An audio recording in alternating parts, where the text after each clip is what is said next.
Invité au couronnement de Charles III, qui s'est déroulé le 6 mai dernier, le journaliste britannique Howard Edwards a fait une surprenante confidence au sujet de cette cérémonie historique.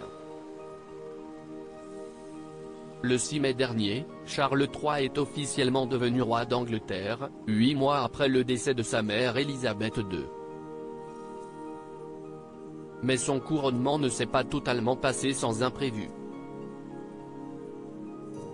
Seulement quelques minutes avant le début de la cérémonie, le monarque est apparu très agacé à cause du retard du prince William, de Kate Middleton et de leurs enfants. De quoi obliger les autres membres de la famille royale à bouleverser leur ordre d'entrée dans l'abbaye de Westminster. On ne peut jamais être à l'heure. Il y a toujours quelque chose, se serait emporté le roi Charles III auprès de son épouse, la reine Camilla, selon un expert en lecture labiale cité par Sky News. Mais ce retard n'est pas le seul qui est survenu lors de cette journée historique. Un invité du couronnement de Charles III passe aux aveux auprès du Daily Mail. Le journaliste britannique Howard Edwards avoue aujourd'hui avoir assisté à un moment très important de la cérémonie du couronnement de Charles III, alors qu'il n'aurait jamais dû. Comme il le raconte, le présentateur de la BBC a été témoin de l'onction de l'huile sainte du roi Charles, moment sacré qui se tient habituellement à l'abri des caméras et surtout à l'abri du regard des invités. J'étais dans le triforium surplombant la nef.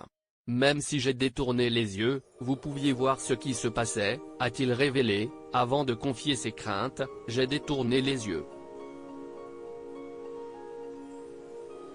J'ai pensé, si quelqu'un me voit regarder, je suis mort. Et d'ajouter, si est une célébration du couronnement d'un roi et d'une reine, mais aussi au fond, si est une cérémonie religieuse très solennelle, avec des parties que l'archevêque de Canterbury qualifierait de sacrées. Ce n'est clairement pas du plaisir et des jeux. Un deuxième couronnement pour le roi Charles et la reine Camilla ce mercredi 5 juillet, le roi Charles III et la reine Camilla seront à nouveau couronnés lors d'une seconde cérémonie qui se déroulera en Écosse. Pour l'occasion, une procession royale partira du palais d'Holyrood, résidence officielle de la monarchie britannique à Édimbourg, et passera par le Royal Mile, rue la plus importante de la capitale écossaise, pour finalement rejoindre la cathédrale Saint-Gilles. Le nouveau roi et la nouvelle reine d'Angleterre pourront compter sur la présence du prince William et de Kate Middleton, surnommés en Écosse le duc et la duchesse de Rothesay.